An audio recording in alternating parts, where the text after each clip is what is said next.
ETV YouTube ఛానల్స్లో మీ వ్యాపార ప్రకటనల కోసం ఈ నంబర్కి కాల్ చేయండి. మన కోసం మనతో కొట్లాడే నిజమైన ప్రేమ చూపించే ఒకే ఒక వ్యక్తి అమ్మ.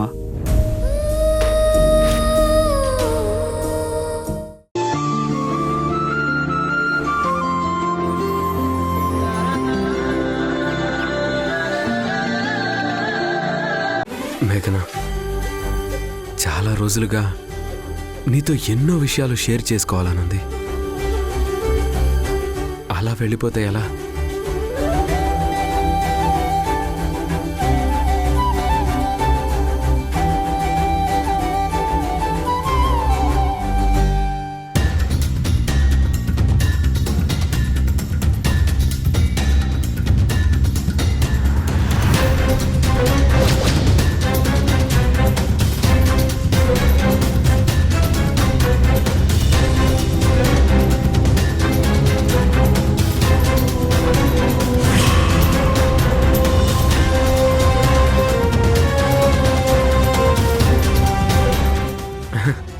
అమ్మా, అది కాలు కాస్త నొప్పిగా ఉంటే తన్నే గదిలోకి భోజనం తీసుకురామని చెప్పానమ్మా. ఇంతలో నువ్వు ఏంటి నందు, కాస్తంత మెచ్యూర్డ్గా ఆలోచించాలి. చిన్న పిల్లళ్ళు ఆలోచిస్తావేంటి? అదే తను నీకోసం ఎంత శ్రమ పడింది. అదేరా నిన్ను తీరిక స్పృహలోకి తీసుకురావడానికి, ఇలా నిలబెట్టడానికి అలసిపోయిందిరా తను. నీకోసం కష్టపడి తనని కాసేపు రిలాక్స్ అవ్వనివ్వు. అసలు నిన్ను నేను ఎందుకు ఇంటికి తీసుకొచ్చానురా? నిన్ను నేను దగ్గరుండి చూసుకుందామని, నేనే చూసుకుందామని.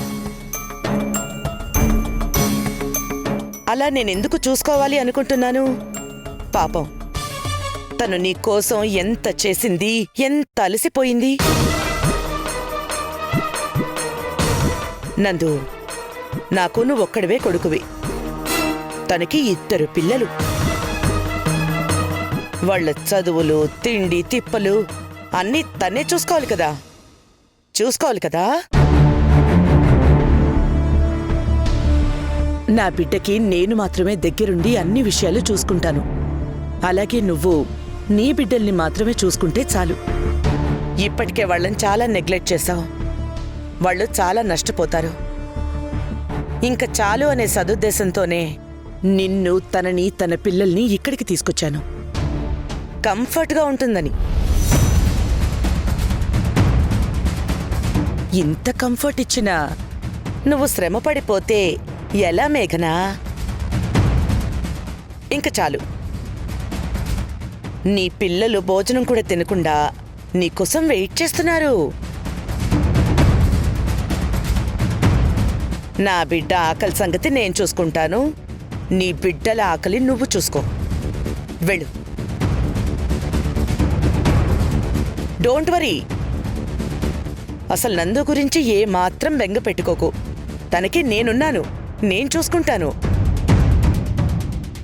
తల్లిగా నా బిడ్డ సంగతి నాకు తెలుసు. ఇక వెళ్ళు.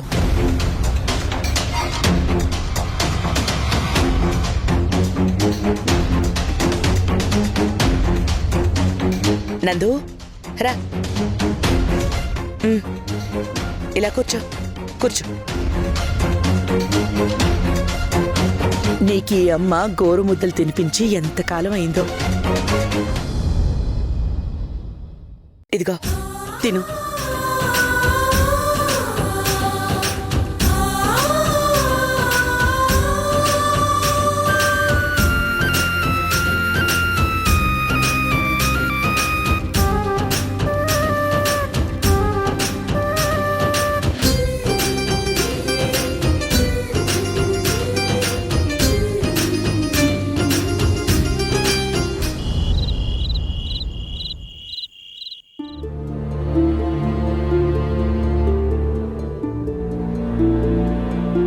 మేఘనా, ఏమైంది? అలా ఉన్నావేంటి? ఈ భోజనం ఎవరికి? పిల్లలు భోజనం చేయలేదు, ఆకలన్నారని అత్తయ్య గారంటే. అత్తయ్య గారా? అలా ఎందుకు చెప్పింది? ఇందాక ఆవిడ ముందే తినిపించుకుని గదికి తీసుకొచ్చాను. ఏమైందమ్మా మేఘనా? ఏం లేదు పిన్ని, మీరు తిన్నారా? ఇంకా లేదమ్మా, నీతో కలిసి తిందామని ఆగాను. మీరు భోంచేయండి. మరి నువ్వు?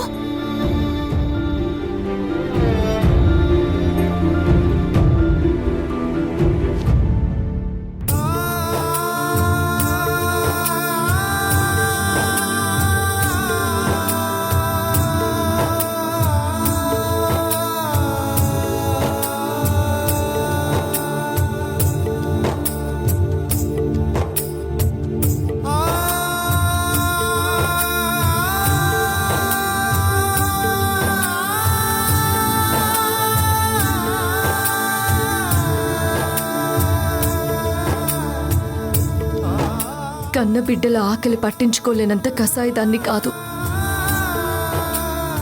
మీరన్న ఆకలి కోసం కక్కుర్తి పడే ఆడదాన్ని అసలు కాదండి.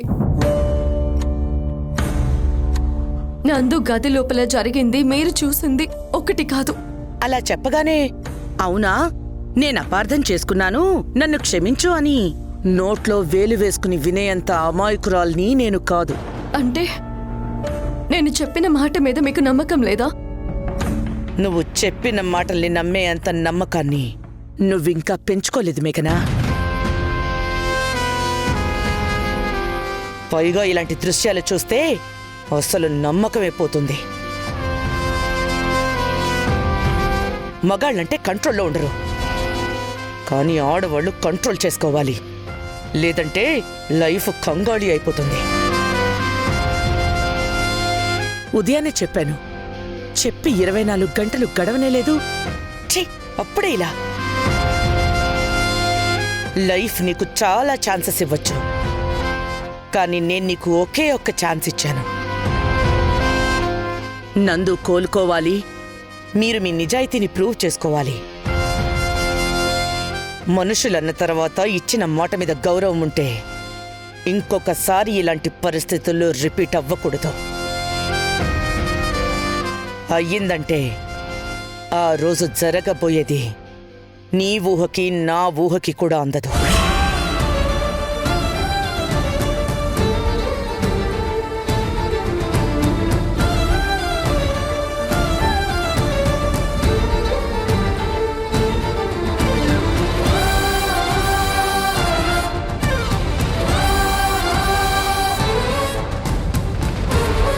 మేఘనా, ఏంటమ్మా ఇది? ఎందుకోసం ఇంత అవమానాన్ని భరించడం అవసరమా? నువ్వు అమ్మవే కదా, అమ్మ మనసు నీకు తెలియదా అంది. ఆ అమ్మ తన బిడ్డని తనకి దూరం చేయకుండానే తనకి నేను దగ్గరవ్వాలి. అందుకే ఇదంతా పిన్ని.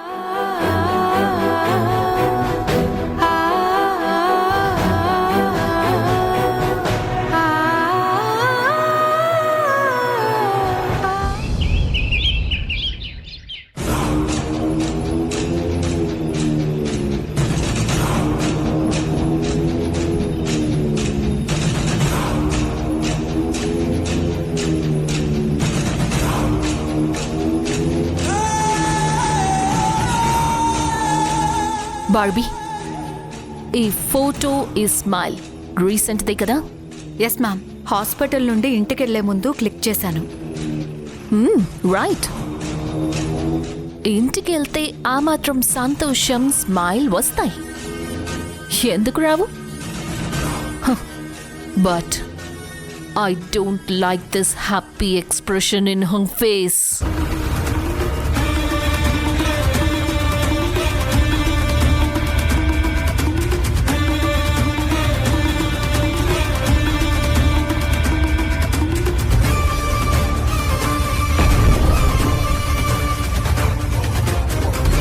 మ్యామ్, ఇదంతా ఎందుకు? సింపుల్గా తన మొహం మీద యాసిడ్ పోస్తే సరిపోతుందిగా. ఎలా వస్తాయి ఇలాంటి ఐడియాస్ నీకు? భలే వస్తాయే. నాకు రాక కాదు. అలా చేస్తే మేఘన చచ్చిపోతే ఏ మనసు సాటిస్ఫై అవ్వదు.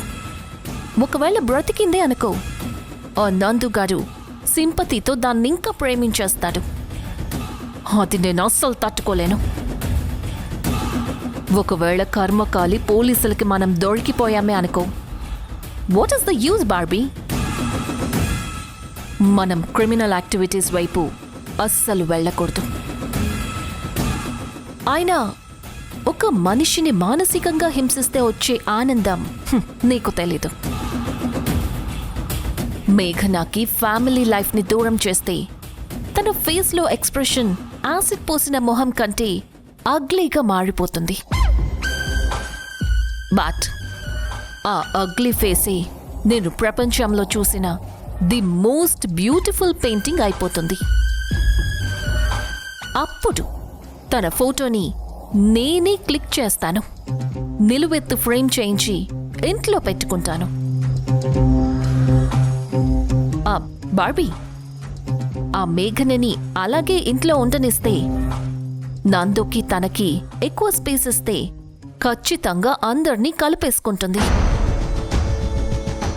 ఏమో, రేపు ప్రతిమ వెళ్ళి సారీ నేనే ఫ్రాడ్ని, మేఘన గుడ్ గర్ల్ అని చెప్పి వాళ్ళకి శుభం కార్డ్ కూడా వేయచ్చు.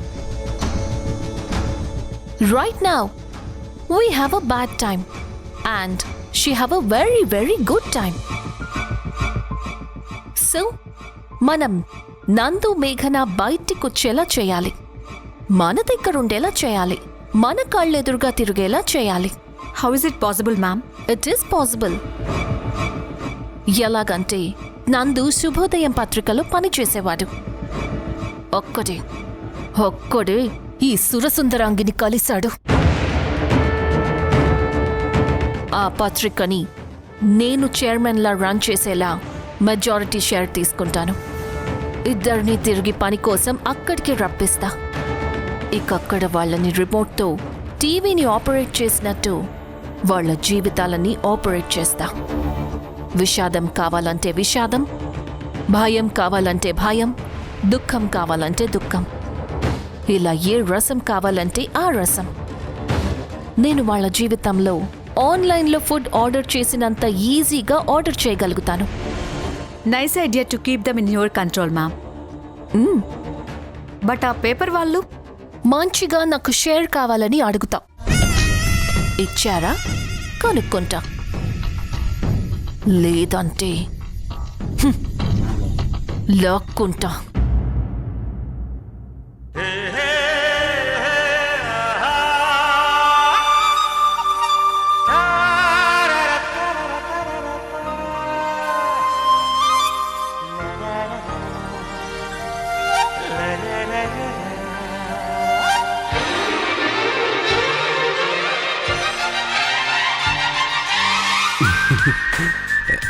ఏంటి బాసు, రాత్రి మిస్ అయిన ఫీలింగ్స్ని పొద్దున్నే ఫిల్ చేసుకునే పనిలో ఉన్నట్టున్నావు. రే, ఆ విషయం గుర్తు చేయకురా, మనసంతా అదోలా అయిపోతుంది. మ్యాచ్ స్టార్ట్ అయ్యే ముందు వర్షం వచ్చినట్టయింది. అమ్మ వచ్చేసరికి డిసప్పాయింటెడ్ లాట్. రాత్రి మిస్ అయితే బాసు, ఇప్పుడు స్టార్ట్ చెయ్యి. ఇప్పుడే ఇక్కడే. ఇప్పుడా? ఇక్కడ ఏం మాట్లాడుతున్నావురా? బాసు, అదేదో తప్పన్నట్టు ఆలోచించుకో. నేను చెప్పేది బాపు గారి రొమాన్స్, బాబీ.com రొమాన్స్ కాదు. అంటే చెప్తా. ఇప్పుడు నువ్వు నడవలేవు. పర్లేదు, నడుస్తున్నాను కదా. Sorry acting. అర్థమైంది. చెప్పు. నేను నిన్ను అక్కడికి తీసుకెళ్ళి పనుందని చెప్పి వదిలేస్తా. అప్పుడు వదిన వస్తుంది. అప్పుడు నువ్వు పడబోతావు. వదిన నిన్ను ఇలా పట్టుకుంటుంది.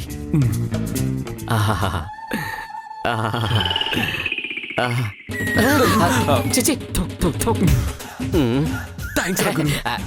Let's begin the show. పద.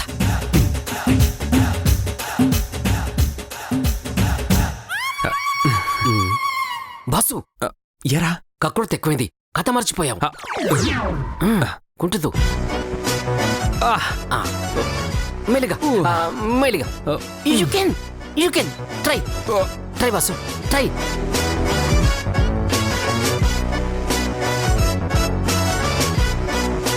వదినా ఏంటి? నేను అర్జెంటుగా బయటికి వెళ్ళాలి. అని కాస్త తీసుకెళ్ళు. అక్కడి దాకా వచ్చారు, ఇక్కడి దాకా రాలేరా? రాకూడదు, వర్కౌట్ అవ్వదు. ఏం వర్కౌట్ అవ్వదు? Sorry boss. అది కాదు వదినా, నేను ఒకటికి 1000 రూపాయలు ఇచ్చాను. వాడు ఇప్పుడు నేను వస్తేనే ఇస్తానంటున్నాడు. రా వదినా ప్లీజ్, అన్నయ్య తీసుకెళ్ళు. చూసా వదినా, చూడు ఎంత ఇబ్బంది పడుతున్నాడో చూడు. ఇదేనా నువ్వు అన్నయ్య చూస్తున్నది? వస్తున్నా ఉండు. బాసు, వదిలి రాకనే నేను ఉరుకుతా, నువ్వు మీద పడిపోవాలి. జాగ్రత్తగా పడు, అసలే బోన్స్ అని కక్షలు తప్పున్నాయి. జోక్ చేయకరా, నవ్వొస్తుంది. నాకు కూడా నవ్వు. ఎక్కడికి రాపోయేది? ఎవరు? నందు, అదేనమ్మా, ఒకటి నా దగ్గర 1000 రూపాయలు అప్పు తీసుకున్నాడు. నీ మొహానికి జేబులో 10 రూపాయలుండవు గాని 1000 ఇచ్చాడంట. నోరు మూసుకుని నందు నొదిలి ఎక్కడికి వెళ్లకు, ఎవ్వరికి వదలకు. వాడు కింద పడకుండా నడిపించాలంటే ఆడవాళ్ల వల్ల కాదు, అర్థమైందా? అర్థమైందమ్మా, ఇంకా అర్థం కాలేదు. అదే నడిపించడం. పద బాసు, జాగ్రత్తగా నడువు బాసు.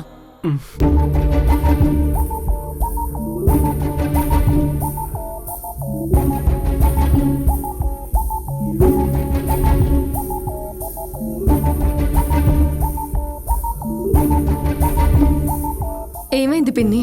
స్కూల్కి వెళ్ళలేదా? చెప్పండి, ఏమైంది? బస్ ఫీజు కట్టలేదని పిల్లల్ని బస్ ఎక్కించుకోలేదు, అందుకే వెనక్కి తీసుకొచ్చేశాను.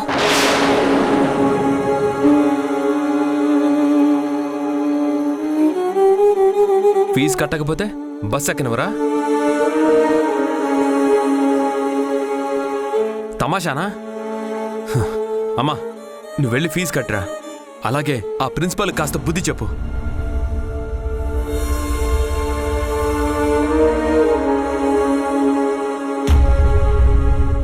వద్దు నందు. పిల్లల చదువు విషయంలో గాని ఇతర పర్సనల్ విషయాల్లో గాని నాకెవరి సహాయం తీసుకోవడం ఇష్టం లేదు.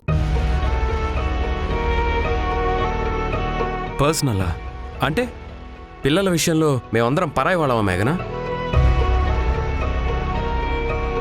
నందు ప్లీజ్, నేను నిన్ను చూసుకోవడానికి ఇంటికొచ్చాను. నా భారం మీ ఇంట్లో వాళ్ళ మీద మోపడానికి కాదు. వాళ్ళ చదువులు ఫీజులు నేను చూసుకోగలను.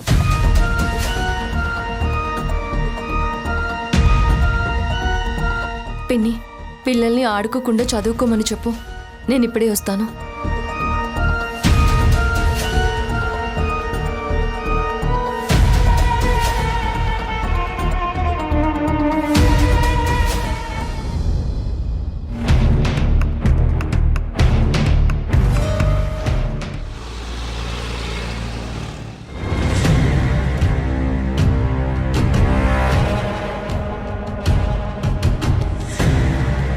కూర్చోండి. రండి మేడం, కూర్చోండి కూర్చోండి.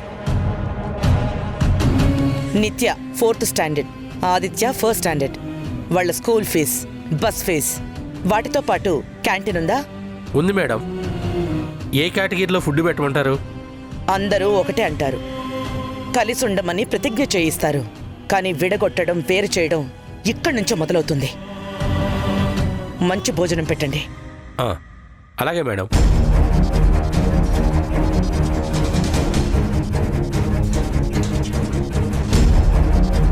చూస్తుంటే మీ స్కూల్ బాగా రన్ అవుతున్నట్టుంది మేడం. బాగా సంపాదిస్తున్నట్టున్నారు.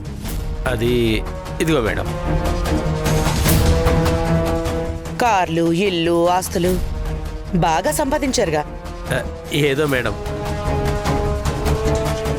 వాటితో పాటు కాస్త పుణ్యం, పేరు కూడా సంపాదించండి మేడం. ప్రతి తల్లిదండ్రి తమ బిడ్డల్ని ఏ ఆస్తులిచ్చినా ఇవ్వకపోయినా జ్ఞానాన్నిచ్చే మంచి చదువు చెప్పించాలని కలలు కంటుంటారు. అందుకోసం కష్టపడుతుంటారు. కష్టాల్లో ఉండి ఫీజు కట్టడం ఆలస్యమైతే నిర్దాక్షిణ్యంగా ఇంటికి పంపిస్తారా? బిడ్డల కోసం తల్లిదండ్రులు ఒక పూట తిండి మానేసుకునైనా సరే పిల్లల ఫీజులు ఎగ్గట్టకుండా కడతారయ్యా. పిల్లలు మిస్ అయిన పాఠాలు తర్వాతైనా కవర్ చేసుకుంటారేమో గాని ఫీజులు కట్టలేక స్కూల్ నుంచి పంపేస్తారు అని ఆ తల్లిదండ్రుల్లోనూ ఆ పిల్లల్లోనూ కలిగే బాధుంటుంది చూడు, అది గాయంగా మిగిలిపోతుంది. ఆ గాయాలు చేయటం మానుకోండి. ఇప్పటిదాకా సంపాదించారుగా, ఇకపై ఎంత సంపాదించినా మీరు తినేది ఇంతే, కలిసేది గుప్పెడంత మట్టిలోనే. దేశ భవిష్యత్తు నిర్ణయించేది పిల్లలే. ఆ పిల్లల భవిష్యత్తుని తీర్చిదిద్దే ఆలయాలే ఈ స్కూల్స్. ఎకరాలకెకరాలు స్థలాలు సంపాదించడం కాదు, కాస్త సొసైటీలో సెంటీమీటర్ అంత మంచితనం కూడా సంపాదించండి. పాపి కొండల గుండె ధారై ప్రవహించినది ధవళేశ్వర కాటన్ మహాశయుని తలచినది. సిగ్గుపడండని కుటిల నాయకులను తిట్టినది, గుండె పగిలి నరసాపు సముద్రాన దూకినది.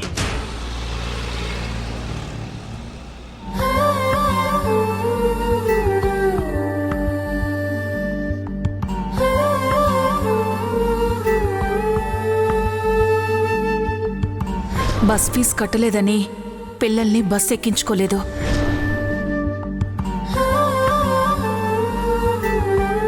అమ్మా, నువ్వు వెళ్ళి ఫీజు కట్టరా. అలాగే ఆ ప్రిన్సిపల్ కాస్త బుద్ధి చెప్పు.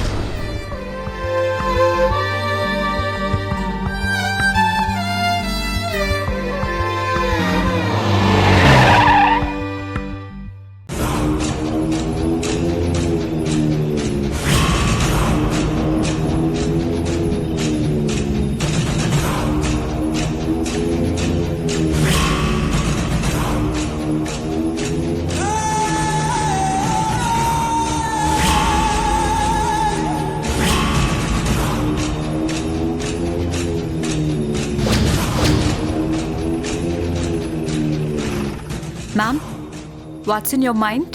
In my mind right now at least ఇప్పుడు నేను చెయ్యబోయే యాక్ట్కి నీ ఫేస్లో ఎక్స్ప్రెషన్ రప్పించగలనా అని అనుకుంటున్నాను. What kind of action? I'm going to hit her.